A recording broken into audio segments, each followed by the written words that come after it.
Hello and welcome to the week one iteration of Nerding Out with Nick Bodiford. I'm your host, Nick Bodiford, and I have a slight case of the hiccups, but that's not going to stop me from getting through every game of the Sunday week one NFL slate. The time is here. Recording this slightly ahead of the Thursday night football game, so we're not going to cover that one because it's going to be released to your ears sometime after kickoff on Thursday. Check the website, nerdballff.com, for written breakdowns of the full Sunday slate, including Sunday night, and check back again on Monday morning for Monday Night Football. Kicking things off Sunday, 10 a.m. Pacific time, Jacksonville Jaguars at Houston Texans. There's been a lot of talk about whether or not Urban Meyer is actually ready to be an NFL coach. But this game is going to pause that conversation, given that they're playing hands down the worst team in the NFL. It's the team that I want to see play the Alabama Crimson Tide. Houston Texans, they're in a tank. And if anyone was wondering, that idea has been, or wondering whether or not they weren't, that's been put to rest with a recent trade of Bradley Roby, standout cornerback, this week to the New Orleans Saints, I believe, for a third-round pick in 2023 per Adam Schefter. Anyway, what can we expect from a fantasy perspective on the Jacksonville Jaguars side of the ball? I'm going to be surprised if Trevor Lawrence is not able to total at least 3 touchdowns. I think he can put one of those up on the ground, but they really should shred this team. We're going to get to learn a lot because Houston is not going to have the ability to push the pace on this team at all. So whatever it is that the Jaguars are going to want to do from an offensive philosophy perspective, whether that's run the ball a lot, throw the ball a lot, establish the run on first, play for third and manageable, we're going to find out because they're going to be playing either in a neutral or winning state throughout this whole contest. So I really like this just as like kind of a learning experience for everybody. What does that mean for the passing game as a whole, though? There are some who are still clinging to this idea that DJ Chark is going to be the wide receiver one here. He's not. He's going to be relegated to just kind of downfield one-trick pony duties. That's what he excelled at when he had his lone good season as a pro. I think that he can be successful elsewhere, but Meyer came in, he criticized his style of play. Then I believe he broke his finger and had to have surgery. And shortly after, the Chargers cut Tyron Johnson, or waived him rather, like last week, the team decided to bring him in. Now, Tyron Johnson's not an especially talented downfield receiver, but he is a downfield receiver. So I think DJ Chark is both mostly just a risky flex play at this point. I'm targeting Laviska Shenault and Marvin Jones Jr. I would eagerly put either of them in my starting lineup, really as wide receiver twos, but if you can afford to have them be your flex play, that would be awesome. Both of them are in line for like 6 to 8 targets. I think both of them can find the end zone as well on either end of Trevor Lawrence's expected 2 touchdowns. And I think Lawrence is a safe quarterback one this week. There are no tight ends of note on this team, and the number 4 wide receiver is not going to be relevant. They cut Colin Johnson, so he wouldn't be relevant anyway. I don't recall where he ended up, but keep an eye on him. He was an intriguing prospect. The cherry on top, so to speak, for Laviska Shenault is that he may take some backfield work in place of Travis Etienne. They did sign Duke Johnson, but no one has ever put Duke Johnson on the field for meaningful snaps, so don't bet on it this week. The 4th receiver, who's a good dynasty prospect, is Josh Imatorbhebhe. Imatorbhebhe posted a 46.5-inch vertical, which is the highest that I've seen since like 2015. So add that guy to your dynasty roster, but don't start him this week. When it comes to the Jacksonville Jaguars backfield, big smiles here for James Robinson. I expect him to be a locked and loaded running back one. The Houston Texans is from one of our pieces on Nerdball FF. Houston Texans defensive front allowed the most rushing yards in the league last season, 2,564, and the second most rushing touchdowns, 24. They also ranked dead last in Patty Cooper's run defense NEFF rating. That was before they lost JJ Watt or cut JJ Watt, right, for that stand-up PR move this offseason. So Robinson is going to rock the house in this one. Carlos Hyde is even a viable flex play in deep leagues. On the Texans side of the ball, the only people that you should be considering starting would be Phillip Lindsay in like a 0 RB format. He'll be the lead back there, but is not at all desirable. Nico Collins is the X receiver of the future, or at least heir apparent X receiver of the future. It would be kind of bold to start him this week, but you could do it. Some folks like Brandon Cooks, his downfield ability may be put to use with Tyrod Taylor at the helm. Taylor is an efficient downfield passer. He does not turn the ball over, meaning he likes to scramble when he doesn't see anything there. So that's going to rely entirely on Brandon Cook's ability to separate, which he can do. But I guess smoke him while you got him. But I don't have high hopes season long for Brandon Cooks. Next up, Los Angeles Chargers at Washington Football Team. This will be another good one to see what exactly Brandon Staley and Joe Lombardi are bringing to their team. I think it's going to be really good stuff. Brandon Staley likes to talk about how he wants to use analytics to increase the efficiency of his decision-making.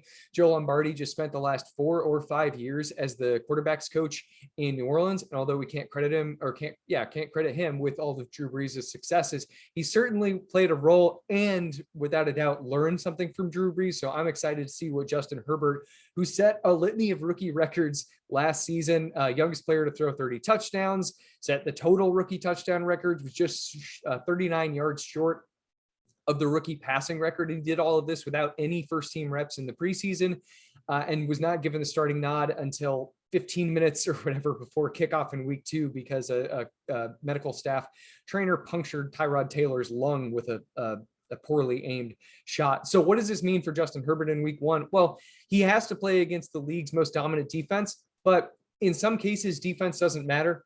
And I know that that'll make some the hairs turn up on some backs here, but Herbert looked like a young Josh Allen last year. Josh Allen's still young, but Herbert does look like the real deal, dual threat, cannon-armed guy, and he's surrounded by elite pass catchers. So I've got him as like a top 5 play on the season and a candidate for the QB 6 to 12 finish this week, just because it is a harder matchup. There was a report early in this offseason from Daniel Popper, who is a great reporter, who kind of inferred that Mike Williams would be taking on the inside-outside Michael Thomas X receiver role that Joe Lombardi is expected to implement from his time with the New Orleans Saints. But a lot of people who read that kind of attributed that as a quote from Joe Lombardi. And by my reading, that's not what it was. It was Popper inferring that. Williams has always been like that big-bodied, throw it around, downfield guy, and I don't expect him to change. I think he's just going to be a better Traquan Smith. That doesn't mean I don't like him. I think he can still be like a decent flex play this week. Probably not the week to hope for a blow-up performance from him just because of the matchup, but I still like him a little bit. Keenan Allen is the dude who's going to be the Michael Thomas, in my opinion. 10 to 12 targets a week, operating 50% maybe as a slot receiver, the rest on the outside. The dude is matchup proof. He is in contention with Stephon Diggs as the NFL's best route runner. Stick with him. You drafted him as a wide receiver 1. He will be as a wide receiver 1. He will finish as a wide receiver 1 this week. Josh Palmer, he beat out Tyron Johnson so thoroughly that the team felt like they could cut him. He is going to play kind of a downfield role. He'll be on the field a lot, but expect them to kind of test him more as the season goes on. So I don't think you'll see much of him this week, but they're going to want to know what they have as the future Mike Williams replacement, because Mike Williams' contract is up at the end of the season. They like Palmer a lot. As far as the tight end position goes, don't start any of these guys this week, but if you have to roster one or get to roster one, make it be Donald Parham. Parham was like the best player in the XFL during a short-lived stint, and he was a tight end. That's saying a lot. The dude's a beast. He's like 6'8". There's not a lot of people who are going to be able to cover him, and the Chargers signed him last year. The fact that they kept him even after they brought on Jared Cook speaks volumes about what they think about this guy's talent. And this is a team that has a long and storied history with wanting to have good tight ends in the building. While that may not mean a lot given the current coaching staff, the fans want it, and coaching staffs do pay attention to what fans want. So I like Donald Parham to kind of break out by the end of this year. I think that they'll sort of he and Cook will vulture each other's production early in the season, though. When it comes to the backfield, Austin Eckler's obviously a stud. Again, we're recording this on Thursday. So what we know about Austin Eckler's hamstring injury is that yesterday he worked with trainers on the sideline all day. Today, he suited up. He did not practice, but stood on the sidelines. As John Paulson said yesterday, a 4-for-4, the fact that he was even on the field is a good sign that, he wasn't just like in street clothes, not even on the practice field. That's a really good sign. And the fact that they actually had him put on his helmet, to me, says they thought about practicing him if he was feeling great. So tomorrow's going to be the big tell. I recommend everyone reads the work of Dr. Jesse Morse, Dr. Edwin Porras, and Dr. Adam Hutchison. Hutchison seemed a little bit more bearish on this situation than Dr. Morse did. Morse was the most gung-ho of the bunch. He's still advocating caution and to follow the news, but he seemed pretty optimistic. Edwin Porras's answer to this is pay attention to Friday and we'll know for sure. Were Eckler to start, he's still running back one. I know it's a really tough matchup, but he's going to be used to negate the Washington football team's pass rush. So a couple of his would-be carries are just going to be turned into targets. So stick with him. He's 20 touches a week. We like him a lot. Justin Jackson is the guy who you need to own. He's going to have standalone value in the right matchup, and he will be the lead back if Austin Eckler can't play. He's not a flex play as of now if Austin Eckler is a go, though. On the Washington football side of things, yesterday we had an injury from the WFT side as well. Curtis Samuel pulled up lame. It was the first week that he's returned to practice since nursing a groin injury since June. This is a really big deal. He started to run around, pulled up, grabbed at it, walked off the field, looked really, really uncomfortable and very sad. What does this mean for the passing game? Well, Ryan Fitzpatrick is going to lock onto Terry McLaurin like he never was going to before. And that's saying something because Terry McLaurin was probably going to see 10 targets a game. I like Fitz as a streaming play, but this is probably not going to be a week that we really want to go after him. I think he's a good candidate to finish between the quarterback 12 and 15. LA Chargers defense is no joke either. This is two high-paced offenses that also play good defense. McLaurin, he might see 15 targets, fire him up. I mean, he's a top 12 play this week. Maybe conservatively, you think of him as a top 15 guy because that's probably what you drafted him as, but by volume, he's going to be a top 12 play.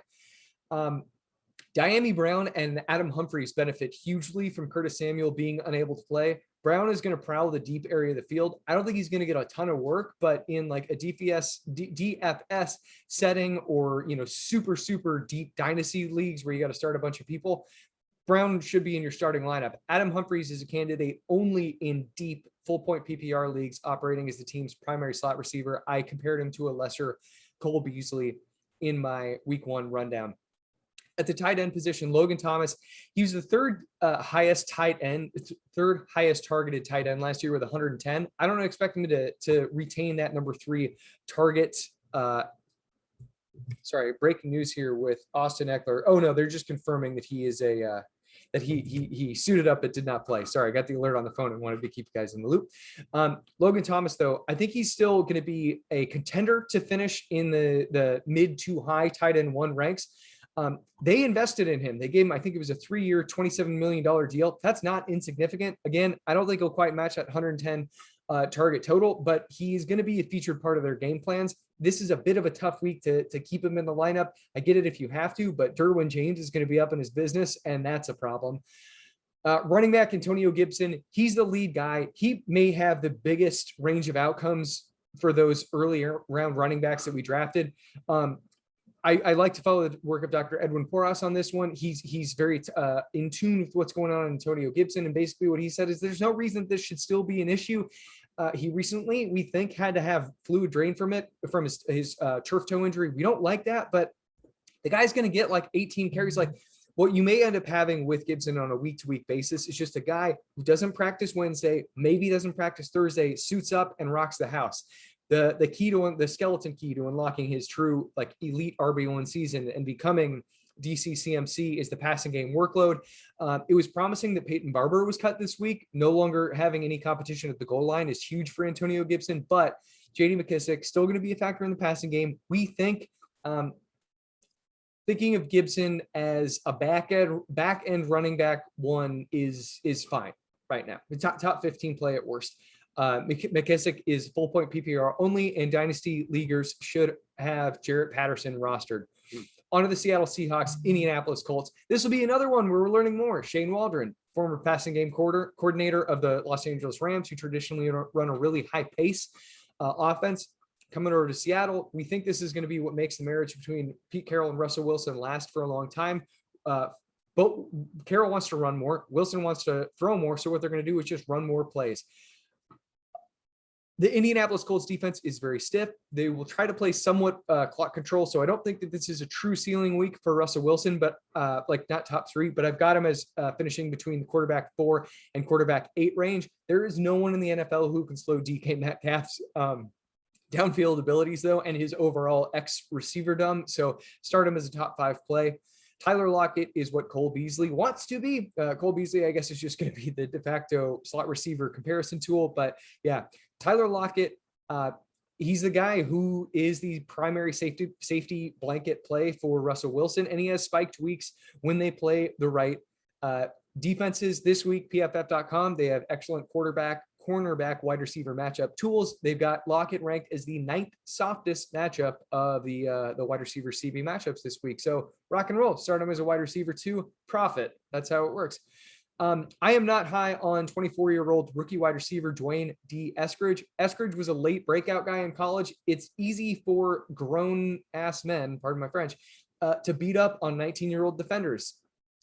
Eskridge has looked okay, but we really don't know if this guy is actually good because he was 24 and he was playing amongst kids, or 23.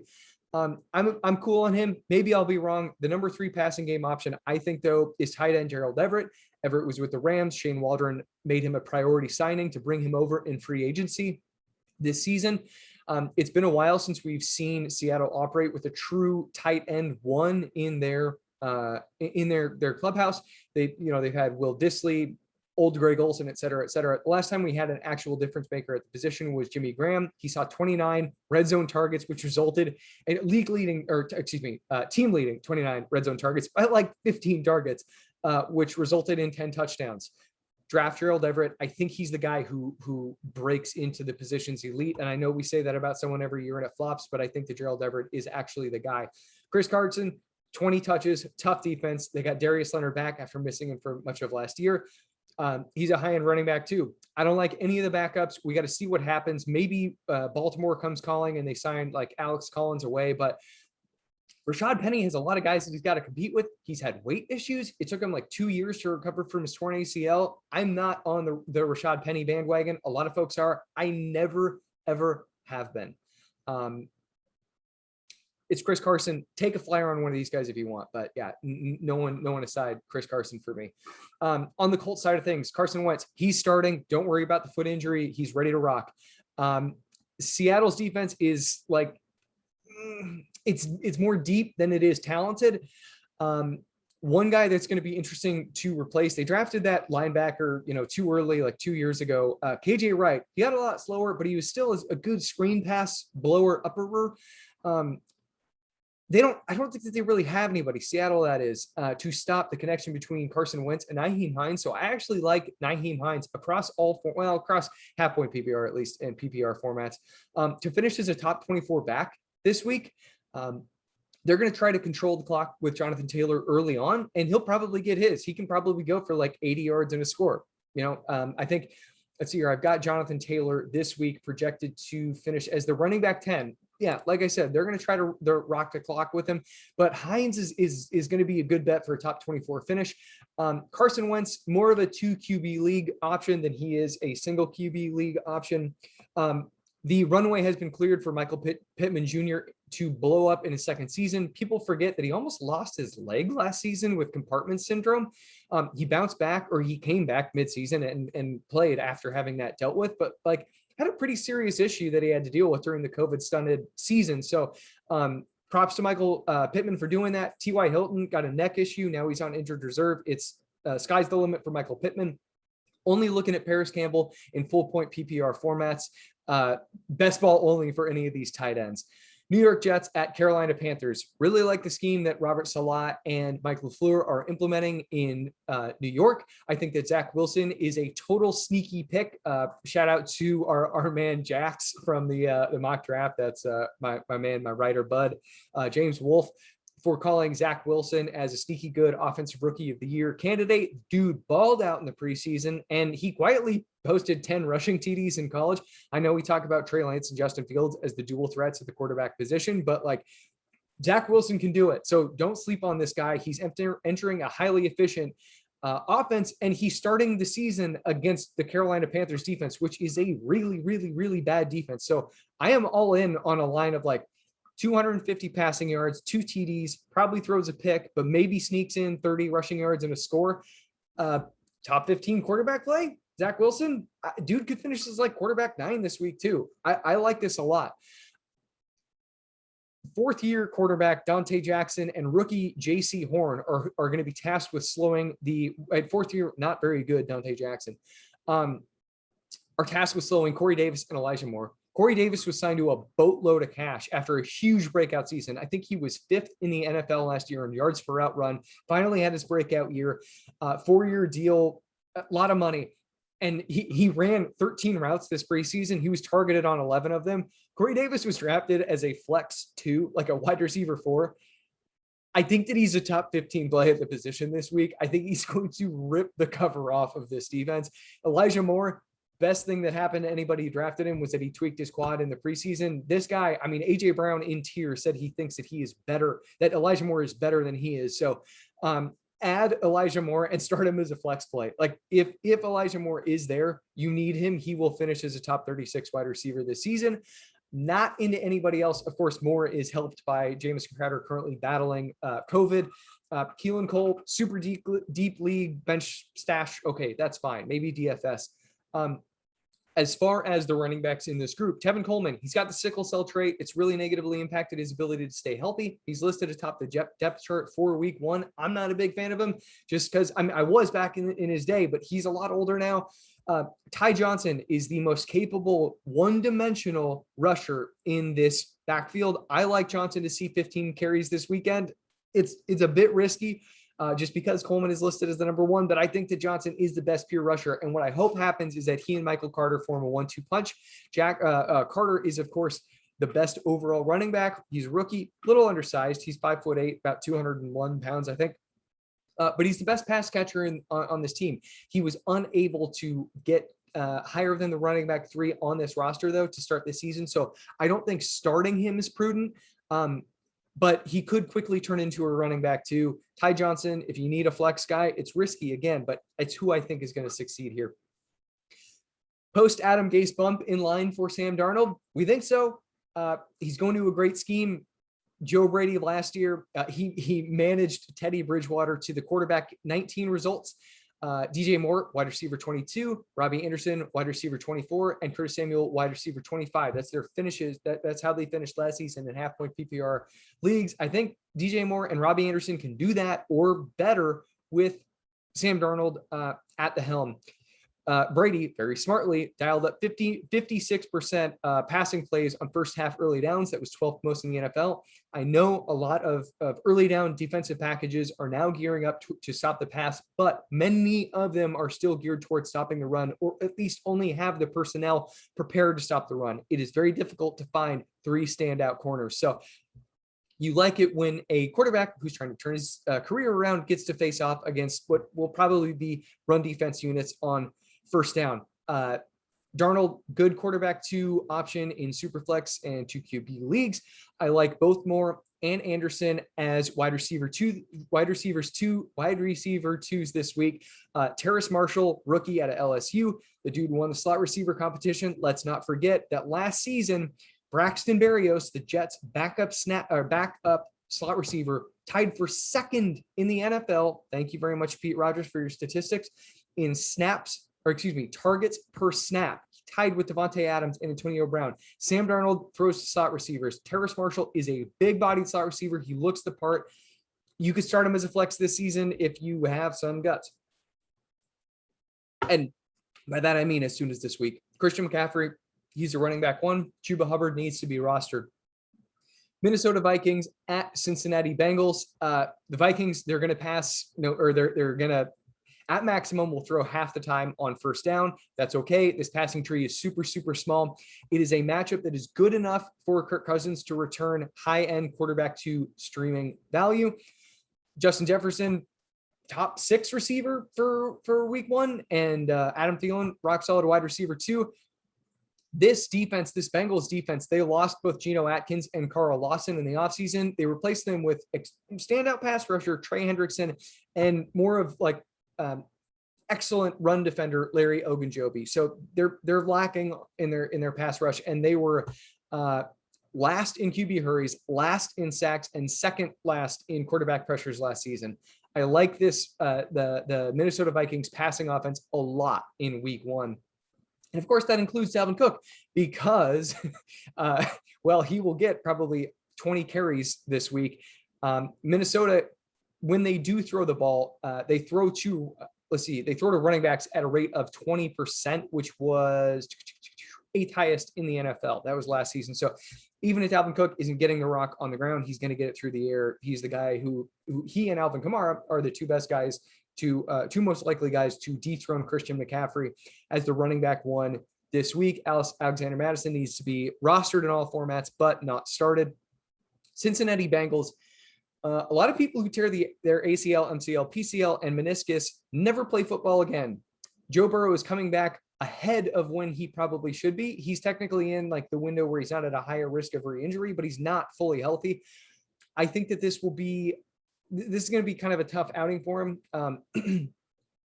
The Vikings bolstered the interior of their defensive line with Dalvin Tomlinson and Michael Pierce. So Michael Pierce comes back from the COVID opt-out, and Dalvin Tomlinson, they signed him in the offseason. I'm not into Joe Burrow this week. I think that this is going to be a rough one. If you need a second quarterback in the Superflex leagues, okay, but this could be a really tough outing. Tyler Boyd right now is the best bet to return value. He's full-time slot receiver. He's going to see those quick hitting looks from Burrow. It's going to take a while for Burrow to get his sea legs underneath him. I like Boyd as a full point PPR flex play. Jamar Chase, T. Higgins, they can be started as flexes if need be. Jamar Chase, far better prospect. T. Higgins, severely limited with his weak physical attributes, but the dude had a good season last year. I know. So if you want to start these guys as flexes, go for it. I'm not going to bank on them. Auden Tate, DFS consideration only. The tight ends here, CJ Uzoma is clogging up the tight end 1 spot, but Thaddeus Moss is the guy that I want. I'm not going to start him right now, but I would totally own him, totally roster him in very deep leagues and definitely in dynasty leagues. Thaddeus Moss, son of Randy Moss, tight end, son of Randy Moss. And he's Joe Burrow's best friend. This isn't hard. They played together in school. Get Thaddeus Moss on your roster. As far as the backfield goes, Joe Mixon gonna see probably 25 touches, and even in a tough matchup, you can just be a top. What do I have him here? I've got him as a running back 7. Zach Taylor has shown us in the past that he heavily skews his play calling tendencies depending on his personnel. So while Joe Burrow is kind of getting his sea legs underneath him, they're gonna ride Joe Mixon like nobody's business. Chris Evans, fun full point PPR, bench asset. Samaje Perine would take over as the number 1 rusher should Joe Mixon miss time. Arizona Cardinals at Tennessee Titans. Fire the friggin' cannons. Okay. Tennessee Titans fielding one of the worst defenses in the NFL. They have a couple of household names: Janoris Jenkins, Harold Landry, the big-bodied, Tillery, the big guy on the interior of the defensive line. They've got a couple. I don't think it's Tillery. I'm sorry about that, guys. They've got a couple standout players, but behind them, their depth is severely lacking. This is a team that, like, many starters would be struggling to find a Jeffrey Simmons. That's who I was thinking of on the inside. Many of the starters are guys who would be struggling to make a roster elsewhere or would be struggling to be a backup elsewhere. It is a shallow defense. So Kyler Murray firmly in play to finish as a top 3 quarterback this week. He was the quarterback 1 through like 9 weeks last year before he injured his throwing shoulder. Yeah, he's going to get the job done this week in a big way. DeAndre Hopkins, what we'll continue to monitor with him is just what are his COVID tests. He's not vaccinated, not here to discuss the benefits or negatives of doing that or not doing that. Outside of the fact that if you test positive, you mandatorily, if you're not vaccinated, miss 10 days. Then you have to test negative twice and be asymptomatic. If he tests positive, say, when you're listening to this on Friday, he would be out for the next 2 weeks. That's significant, but hey, he hasn't tested negative. So what is he? Top 5 wide receiver. Fire him the hell up. Okay. People seem to be concerned about what's going on behind DeAndre Hopkins in the wide receiver room. Don't be, because Christian Kirk was drafted 3 years ago to be the full-time starting slot receiver, could not beat out the dusty husk of Larry Fitzgerald for the last 2 seasons. AJ Green, who has not looked good in years, was also brought in to run routes. I mean, he got like banged up in the preseason. He's going to be glued to the perimeter, just kind of running cardio up and down the sidelines. Christian Kirk, he'll spell guys, but the one that we need to have rostered here is, as Josh Norris likes to refer to him, thick with two C's, thick Tavon. Ronndale Moore. Ronndale Moore is a bottle rocket, a beefy bottle rocket, 4.3 speed. The dude is he's a little bowling ball, and he can take snaps in the backfield. He is like designed in a lab to play slot receiver, and he can stretch the field as well. Ronndale Moore is going to see over 100 targets, and everybody needs to have him in their on their fantasy teams. He can finish as a wide receiver, or a top 24 wide receiver this week. Unless you have some studs, I would totally start him in your flex. The running backs, I don't want anything to do with either of these two guys, but if you must, you can flex one of them. They may tumble into the end zone. Chase Edmonds, he'll be the lead back, and he'll get some passing game work. James Conner is there too, to like bruise around there. I can't be any lower on this backfield. I know it's a very efficient rushing scheme, and so maybe one of them can get it done. But like Edmonds, they keep bringing in guys to take rushing work off of his hands. They brought in Kenyon Drake, who's a pass catching back, and made him into a bruiser last year. He scored 10 times, I know, but James Conner, it looks like he has connective tissue injuries. Read up on what Dr. Edwin Porras has to say about him on fantasypoints.com. Tennessee Titans. Woo-hoo. Same thing here. We love this one. Ryan Tannehill is as efficient as they come. We don't quite know what they're going to do now that Arthur Smith, offensive coordinator, is gone, moved to Atlanta, took a head coaching gig. But we've seen Todd Downing on the bright side. He threw the ball a lot when he was the offensive coordinator for the Raiders in 2017. So, hey, no real concerns about him being too run heavy. Last year, the Titans threw the ball via play action passing on 55% of their dropbacks. That is preposterous. 30% is a lot. Given that success, I think it's impossible for Mike Vrabel to allow Todd Downing to dial back the play action passing rate. He did not use play action passing a lot when he was with the Raiders, but like he's been on the roster for a little bit now. And I think I've got some audio things going on. I'm going to fix this as I'm broadcasting here. But yeah, I don't think that that Todd Downing is going to be allowed to dial back the play action passing in this offense. So I am sticking hard to Ryan Tannehill as a top 15 play who can totally finish as like 9 or 10, probably quarterback 12. I've got him in the 10 to 14 range. On the receiving side of things, this is from Hayden Winks, who is doing a phenomenal job over at Underdog Fantasy. 4th round. Let's see here. So Malcolm Butler's cornerback 1 for the Arizona Cardinals just decided to retire due to personal reasons. So they are going to have 4th round rookie Marco Wilson trying to cover whoever is lining up, or Julio Jones. It's not going to be a fun time for whoever is trying to get that job done. AJ Brown is a top 5 play at the wide receiver position this week. Julio Jones, he has been making positive strides in his quest to play. He was dealing with a lower body injury, but he's able to participate in solo drills. He's a like locked in wide receiver 2 when he is able to play, and has easy wide receiver 1 upside. Julio, I think, was around the wide receiver 6 in yards per route run if you scaled back the target volume on the year last year, because he only played in eight games because of his nagging hamstring injuries. But yeah, the potential of Julio Jones in this scheme, it's just health is the issue. Both Josh Reynolds and pass catching tight end Anthony Firkser saw too little first team usage in the preseason. So we're not looking at them to be big time contributors in week one. The big dog, Derrick Henry, top 5 fantasy play. The Cardinals have a decent front seven, but Henry is the back-to-back rushing champion. And although there is some concern that he passed the 375 touch injury threshold, where, guys who go past that mark tend to get a little bit banged up the following year, this guy has he has effectively never missed time in his career. So I think maybe one game. I'm all in on Derrick Henry as a top 5 play this week. Darrington Evans needs to be owned across all formats. San Francisco 49ers at Detroit Lions. The biggest issue here for 49ers in terms of scoring in fantasy land is that they might just kill the clock because they're up by so much, and they just run the clock out faster than any other game. Jimmy Garoppolo is frustratingly atop the depth chart for week one.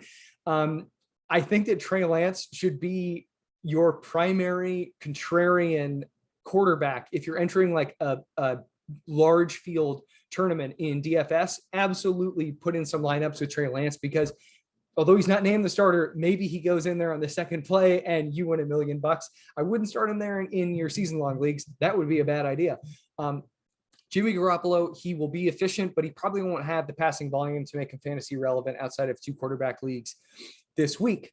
Wide receiver Brandon Ayuk, from the mouth of Matt Harmon, is the next great alpha receiver in the NFL that is ready to take that step.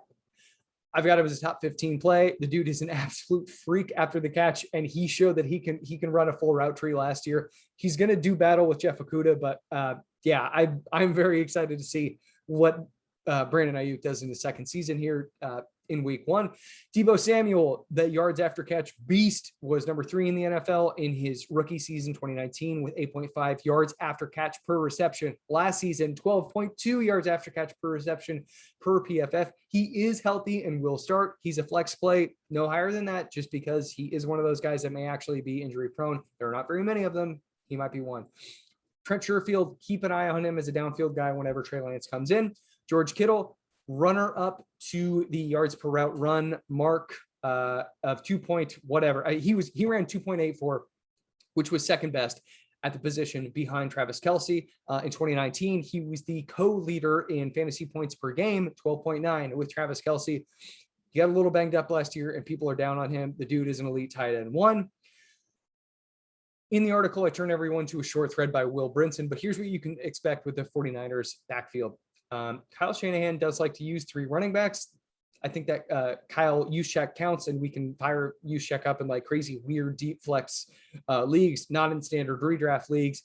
As far as Raheem Mostert and Trey Sermon, Mostert has been a more efficient pass catcher in his career. Trey Sermon saw a little bit of pass catching usage in the preseason. I think that they each see between 15 and 18 touches and just destroy the clock. What I like about this one for Trey Sermon is that although I think Raheem Mostert will kind of get the start, I think that they're going to want to get the rookie some serious playing time, and they want to preserve Mostert. He's been banged up on contact injuries the last couple of years. Those are not indicative of future issues, but they want to preserve him. He's 29 years old, and he's one of the most dynamic running backs in the league. I think Trey Sermon can kind of crush it in clock killing time, but I also think he's going to soften the defense in the first half. So I like them both as like mid-range running back 2s, and with the right touchdown variants, they could finish higher than that. Fire them both up this week. Elijah Mitchell needs to be owned in all formats. On the Lions side of things, don't start Jared Goff. Tyrell Williams is a DFS candidate, and he could be start in deep multi-flex leagues. TJ Hawkinson will hopefully lead this team in targets, but he still has to prove it, as that's difficult for the traditional standout dual threat tight end. You got to actually do it after a couple seasons, or rather, you have to prove it for weekly fantasy viability. Amon-Ra St. Brown is a dynasty asset only. Some crazy news came out. Non-news came out about Deandre Swift. He is not under investigation for Actually, if you want to look it up, by all means, go for it. He is not under any investigation, and you, I'm sure, already know what it is I'm talking about here. We don't need to throw any fire or fuel on that fire. Jamal Williams will be playing alongside him. Again, Deandre Swift, who's been nursing a groin injury, is not expected to be on any kind of snap count, wrong sport. I have both of these guys as high-end flex plays. I like Jamal Williams more because I think that he's going to get more of the bruising goal line work. Anthony Lynn, as we discussed earlier in the offseason, just described Jamal Williams as a classic A-back, meaning a big-bodied guy who can do everything. Dan Campbell also talked about putting Deandre Swift in the slot some of the time. So I like both of these guys as high-end flex plays. Swift gets an uptick a little bit in full-point PPR leagues, although Jamal Williams is excellent in the passing game. Williams, a little uptick in half-point PPR just because he might be able to tumble into the end zone at a higher rate than Deandre Swift. On to Pittsburgh Steelers at Buffalo Bills. This one is going to be really interesting because it's a scenario where there are two decent defenses. Steelers have a really good defense, and they just locked up TJ Watt for a real long time. But it's the offenses that are more important. And this is a thing that listeners, I really want you to pay attention to for fantasy purposes. Defensive matchups are absolutely important for what we're trying to do here. But what two potent offenses can do, or at least one potent offense can do, in terms of game script and overall fantasy scoring, is perhaps, the dog's giving a visit here as he's shaking things off. As in terms of what two offenses or what offenses can do to another offense. Okay, so high flying, high pass volume offenses are going to draw up their opponent out of perhaps a more high run centric game script, if that's their intent. And that's what we're going to see here with the Pittsburgh Steelers, who I'm sure are going to throw the ball a lot of their own volition, but we have to keep in mind ownership intervened in the draft process, which is horrible, and told the team that they have to draft Najee Harris. They did so. Najee Harris, as a result, first round draft pick, he was always going to get a lot of work. But the fact that the ownership said you have to do this is putting a lot of pressure on the coaching staff to use him. They're not going to want to run him a bunch, though, because they're not going to be able to keep pace with the Buffalo Bills offense, which may be one of the best, if not the best, in the NFL. What does that mean? Najee Harris, who is a very good dual threat running back, is going to see perhaps a season high in passing game usage. He's my running back 6 this season. I know I was a little lower on him in the preseason, but like mid to high running back 1 in this one. 10 carries, 10 targets, totally within his range of outcomes. And that he would eat on that kind of a workload. Ben Roethlisberger, tough to know what we got going on here. His elbow, it's creaky, it was repaired, but who really knows? If you drafted him, you may have a discounted top 12 play. Right now, I think it'd be tough to start him outside of 2 quarterback leagues, but you do you with him. Chase Claypool looks like one of the most dominant receivers of the next 10 years. Physically just overpowers cornerbacks. Deante Johnson, one of the best route runners in the NFL. I think this week, both are top 30 wide receivers. Tough matchup. They'll see volume. A lot of mouths to feed here, though. Juju Smith-Schuster, I'm not a very big fan of him. He had 5.8 average intended air yards per target last year. That was 4th lowest in Next Gen Stats 2020 database. I think he keeps that kind of workload and maybe even be able to bring full point PPR flex viability. I'm not putting him as a high ceiling candidate, though, and that is kind of what we want. Pat Freiermuth, unlikely to do a whole lot in his rookie season, but he looks good. Draft him in Dynasty or roster him in Dynasty. Anthony McFarland needs to be owned as he won the backup running back job. Buffalo Bills. Josh Allen will compete for the quarterback 1 job. They threw the ball, I think, on 16 of 18 of his snaps. Last year, they threw the ball on 64% of the time on first half early downs. Second highest rate in the league. Highest rate was Kansas City was at 66%. They may go up to the vaunted 70% that we've heard Warren Sharp talk about a lot over the last couple of years as theoretically being the ideal passing volume on first half early downs. Josh Allen, you start him every week. He's going to finish as top quarterback every week. Not much to say on that. Stephon Diggs, like I said earlier, in contention as the best route runner in the NFL with guys like Keenan Allen, maybe Devonta Adams. He's an elite wide receiver 1. Cole Beasley, full point PPR flex play. Gabe Davis and Emmanuel Sanders, multi-flex, deep league plays. I think that it's going to be Gabe Davis as a number 3. I think that Emmanuel Sanders will spell Cole Beasley and Stephon Diggs. Others don't. So hedge and only start them in only start them in multi-flex, very deep leagues. The backfield competition, kind of a wash at this point. Zach Moss is better. He had a hamstring injury, kind of slowed him down. Devin Singletary isn't very good, but kind of outplayed Zach Moss. Both should be on rosters. I'm not starting any of them, outside of like a running back 4. Like second flex, but even then you should probably have somebody else who's better than those guys. Philadelphia Eagles and at Atlanta Falcons. Last season, Atlanta surrendered 4,697 passing yards while getting toasted on the ground by rushing quarterbacks at a rate of 21.6 rushing yards per game. Jalen Hurts scrambles at a rate of over 13% per Chris Raybon of the Action Network. That is an extremely sticky stat. Jalen Hurts, he's a quarterback 1 this week. He's going to rip these guys up on the ground. They did not do very much to improve their defense, Atlanta, that is, at all. I like Hurts plenty. In week 1, Devonta Smith, plug him in as a solid flex play. He's going to be the go-to in the passing game. The presence of Zach Ertz totally derails any hope that we had for an elite breakout season from Dallas Goedert. Stop dreaming. Slot man, Quez Watkins, 4.35 runner in his second season. Falcons secondary, real bad. So in a triple flex league, you could start Quez Watkins. Good shot that he takes a long ball to the house. In terms of the backfield, Boston Scott, Kenneth Gainwell, probably going to gobble up the passing game usage, but they're going to neuter each other's starting viability. What do we think of Miles Sanders? When we have rushing quarterbacks under center, it increases the rushing efficiency of the lead rusher. It also drops down the passing volume to running backs. So, don't know. I don't think that Miles Sanders is going to see very much through the air. If we extrapolate his 4.9 career yards per carry first 2 seasons over a workload, say 250 carries, I think he's going to carry the ball a lot this year. We're looking at 1,200 rushing yards, sprinkle in 8 touchdowns. We can live with that. I think he's a running back 2 this week. Atlanta's offense is terrible. Boston Scott and Kenneth Gainwell should both be rostered, but neither one are worth starting. When it comes to the Atlanta Falcons, you either are in at this point or you are out.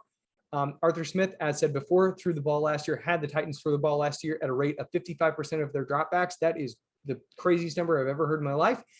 Matt Ryan, instead of being a top 3 pass attempt quarterback in the league, he's probably going to be like a top 8 efficiency quarterback in the league. I think he's a top 15 play.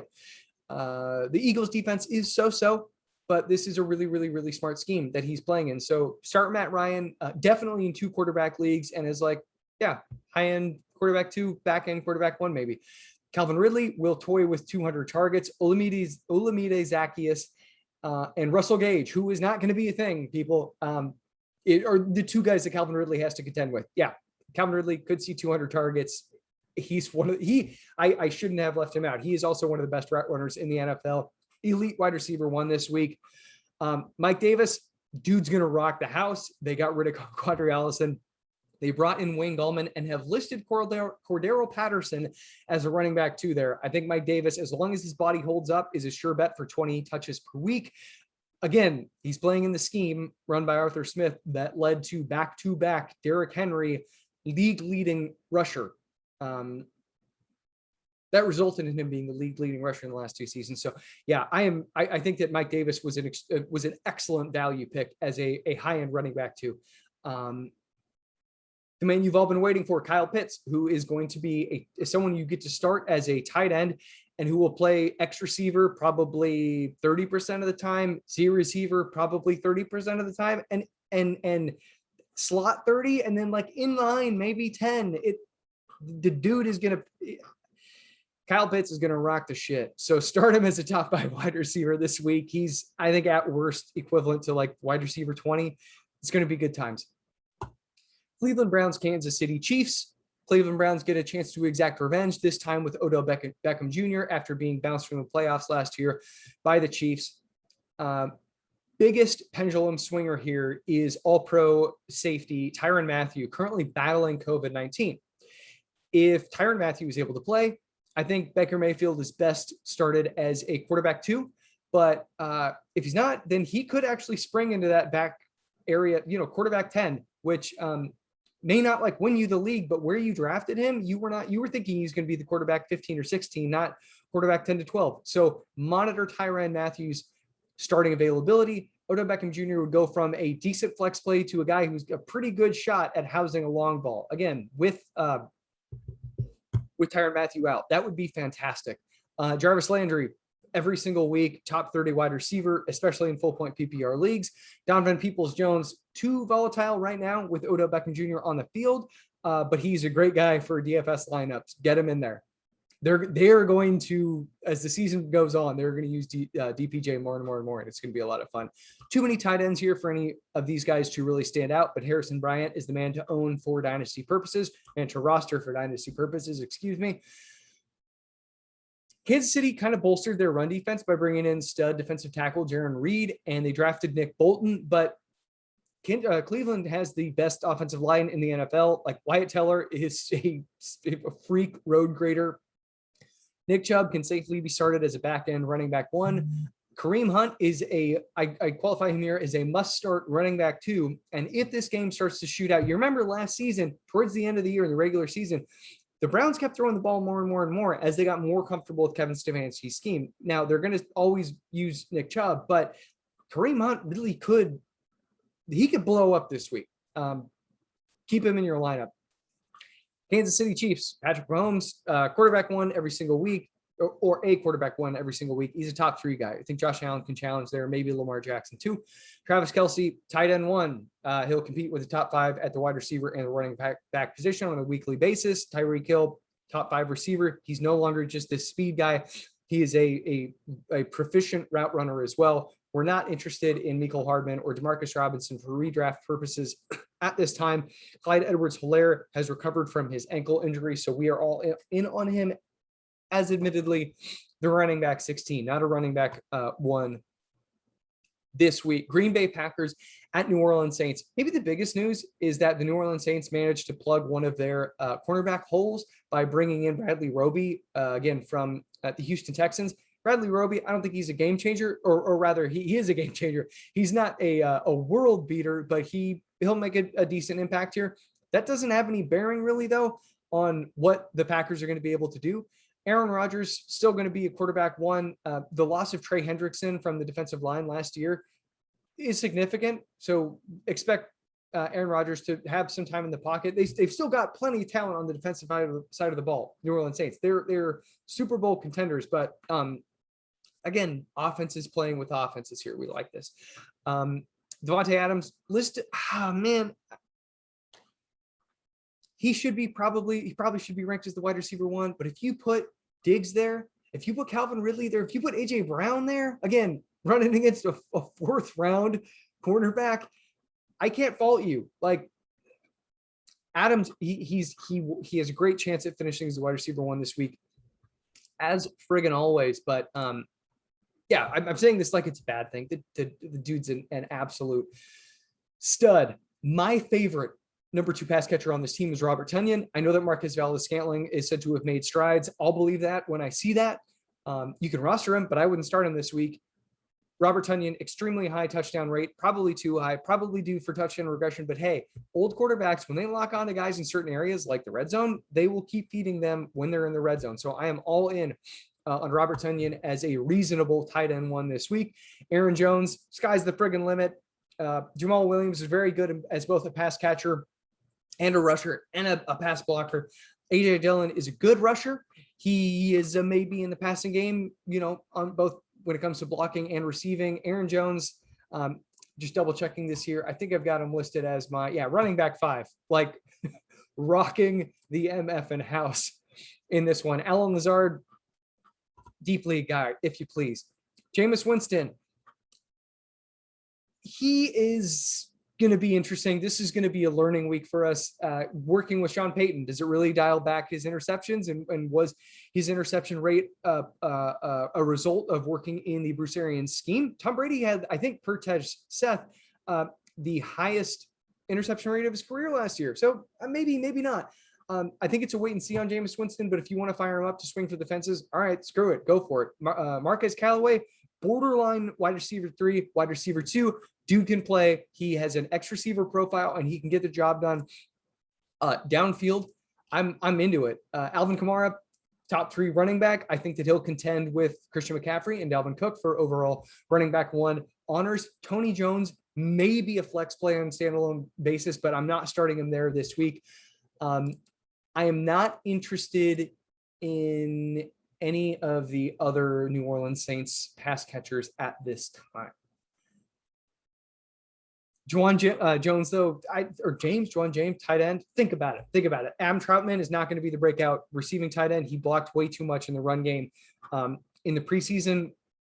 Think about Juwan. Adam, if you really, really, really need a tight end, go ahead and add him. Denver Broncos at New Orleans Saints at New York Giants. Teddy Bridgewater is going to be the starter. That's too bad because we like the DGAF mindset that Drew Lock brings to the passing game. I think that Teddy Bridgewater can be a back end quarterback 2, maybe can finish as like quarterback 16. Courtland Sutton, the dude has been on track in his ACL rehabilitation this whole damn summer. I have been telling you this. Listen to medical professionals. Don't listen to that chatter about how he's mental hurdles. Mental hurdles, they're a totally real thing. But the nice thing is all you got to do is ball out like once or twice, and then you get your swagger back. And that is exactly what happened this preseason. Courtland Sutton kind of started slow, and then he started cutting and looking like the phenom that we know he is. Fire up Courtland Sutton as a wide receiver 2 this week. I know it's dangerous because James Bradbury is a great corner, but like Sutton was playing at an all-pro level 2 years ago, and we all just seem to have forgotten that. Jerry Jeudy, flex him up. I'm not really interested in any of the other Denver Broncos wide receivers at this time. I don't think that Teddy Bridgewater can support them, but Noah Fant, depending on his health, he's been kind of, going back and forth, would be an understandable tight end 1 start. He's not a desirable one for me.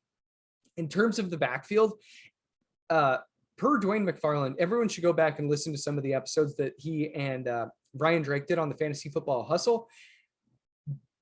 Jonathan Taylor is the first second-round running back to bounce an incumbent who had a season like Melvin Gordon did, 1,000 yards and 10 touchdowns, or 999 yards and 10 touchdowns, like ever, or at least in recent history. And that took an Achilles tear to Marlon Mack, who was the starter at the beginning of the season. For that matter, I think that both Melvin Gordon and Javonte Williams can be flex plays. Obviously, Javonte Williams has a higher upside because he's the more electrifying player, but Melvin Gordon is still a good big-bodied pass-catching running back. I don't think he's going anywhere this year. I think both are high floor flex plays. On the Giants side of things, okay, got to refer to the notes here. So Daniel Jones is really not a desirable fantasy quarterback, and this is a really tough matchup against a standout Vic Fangio-led Denver Broncos defense.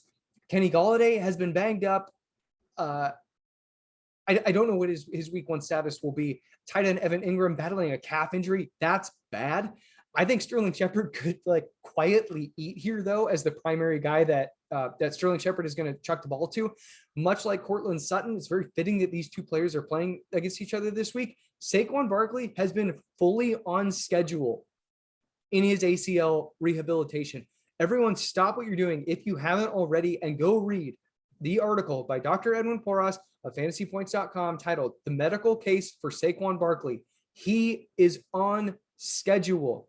He is going to play week 1, and he's going to be really good. Now, what they will probably do is put him on a bit of a snap count, because when you start someone, when you drastically increase a workload, you put someone at risk for soft tissue injuries. And after you have an ACL repair, you are at a 12% elevated risk of a hamstring pull.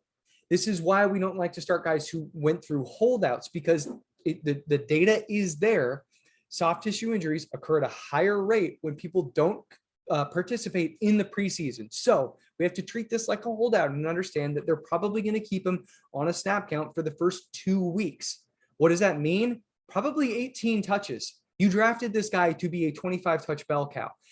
I am dialing my expectations back and I'm having Saquon Barkley as my running back 13 this week. But all he's got to do is score like one time, and he's in that running back one tier. Stay strong, stay faithful with Saquon Barkley. Miami Dolphins at New England Patriots. This one is also going to be very interesting. I think there's going to be a big breakout for Tua, but the Miami Dolphins may have the worst offensive line in football. And Tua is going to be playing without dominant X receiver Will Fuller. Now, Fuller broke out last season in place of DeAndre Hopkins as like a lowered A-dot X receiver. He did it. I know that the PEDs were a thing. Who knows what they were for? Probably the hamstring stuff. We can't know that. So if Will Fuller is available, you need to add him. He will be a top 20 wide receiver next week when he debuts. Until then, Tua, probably a back-end quarterback too. Maybe he can get up into that mid-tier, but like I said, it's they're playing against a good New England Patriots defense. He will be without Will Fuller, and he's playing behind a tough offensive line. Devontae Parker might be a flex play. Outside of that, I'm not terribly interested in these guys. Jalen Waddle, I mean, you could probably start him as a flex play, especially a multi-flex. He's going to compete with Mike Gesicki, though. That Mike Gesicki was last year's slot receiver. I know he's listed as a tight end, but he was a slot receiver. They're going to compete for touches. I am not as high as the field that is on Jalen Waddle. Again, multi-flex starter, but like some people got him up there as like a top 36 play, and I'm not quite there yet with him. If he just beats out Mike Gesicki, okay. Gesicki, though, not really looking at him as a tight end because he's losing his snap role or slot role and yada, yada, yada. Onto the backfield. It's a three-headed monster. Myles Gaskin is going to be the lead guy. And I think in some matchups, he's going to get like 10 targets and will be able to return running back 2 value. I personally am going to have a tough time ranking him higher than like a mid-tier running back 3, though. Malcolm Brown does stuff coaches love. He is good in pass pro. He doesn't fumble. It's going to be tough for them to take him off the field. I know he's not very good. But he's a poor Frank Gore. He's a coach's guy. Same thing. Salvin Ahmed. I mean, he was decent last year and he did pretty decently in the preseason. So I'm not that high on Gaskin. He's a flex play. New England Patriots. What I see here is basically McCorkle, Mac Jones. Basically, he unlocks the potential of the rest of the passing game. So I think Jacoby Myers, lock him in as a flex play. Throw away the key. Not interested in Jacoby Myers. These tight ends should be rostered, Jonnu Smith and Hunter Henry.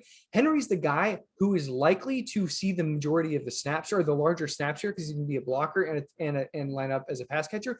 But Jonnu Smith was taking practice reps out of the backfield. So like roster one of them, and you can start him if you really, really need to. It's a wait and see.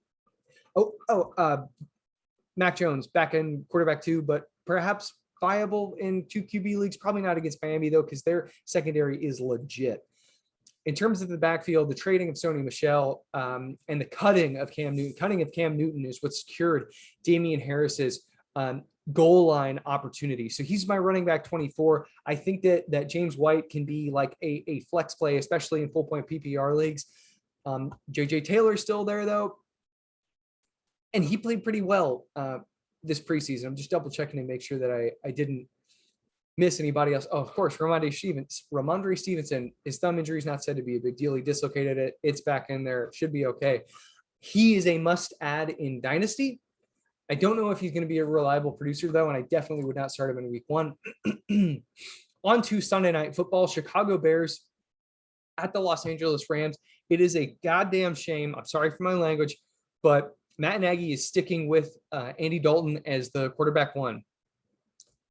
But for Allen Robinson's purposes, who cares? Because he is one of the best receivers to ever play. Phenomenal route runner, big bodied. He can do it friggin' all. He runs routes both on the perimeter and in the slot. And I know that Jalen Ramsey is going to shadow him, but like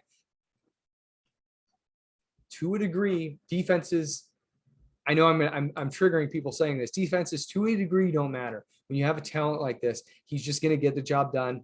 Maybe scale your expectation back from like a wide receiver 6 finish to a wide receiver 10 finish, but Allen Robinson does not leave the wide receiver 1 ranks just because of this matchup. Rashad Perryman was added to the roster this last week.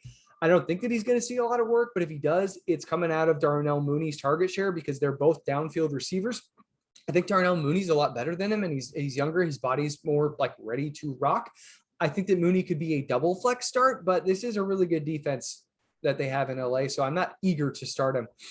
Cole Kmet, roster him and put him on your bench. Just watch him. He could be a breakout play. This dude was a highly regarded prospect. I know Jimmy Graham's still running cardio there, but this could actually be the year that Cole Kmet breaks out.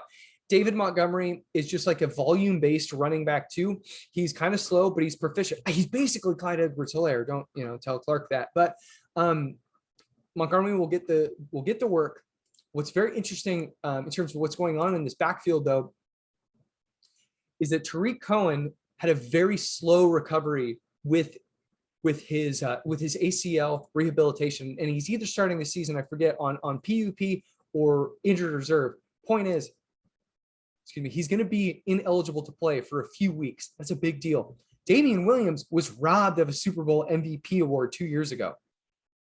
He is going to see passing game work. I know Nagy's kind of an idiot, but like Damian Williams could start on probably, 14 teams. It's crazy to have a backup running back that good. So I think everybody needs to have Damian Williams roster because this dude, if David Montgomery were to miss time, Damian Williams is like an automatic running back too.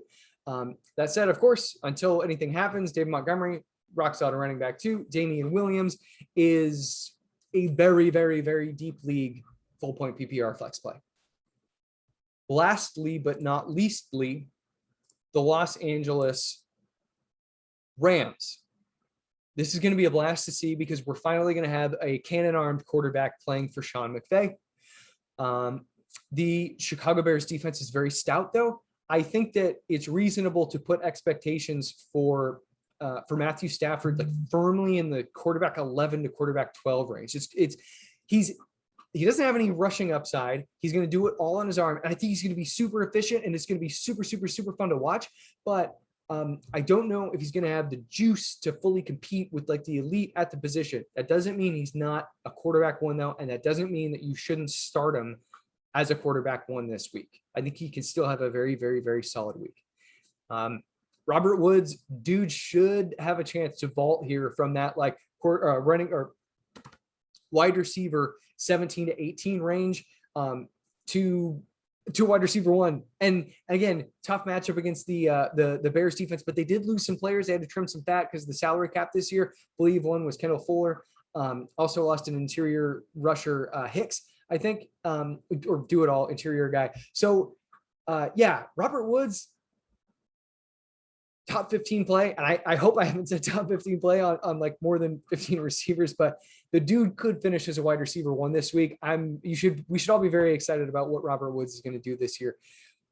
Cooper Kupp should remain steady Eddie. I don't think that he's going to have the safety blanket role that he did with Jared Goff there, but that doesn't mean that I don't like him as a like top 30 receiver, basically on a weekly basis. And he could be more than that. Maybe they continue implementing him as the number one or one primary, I guess, but maybe by a hair target in the red zone, right? Scoring position specific usage while getting work between the 20s in this scheme is absolutely worth something.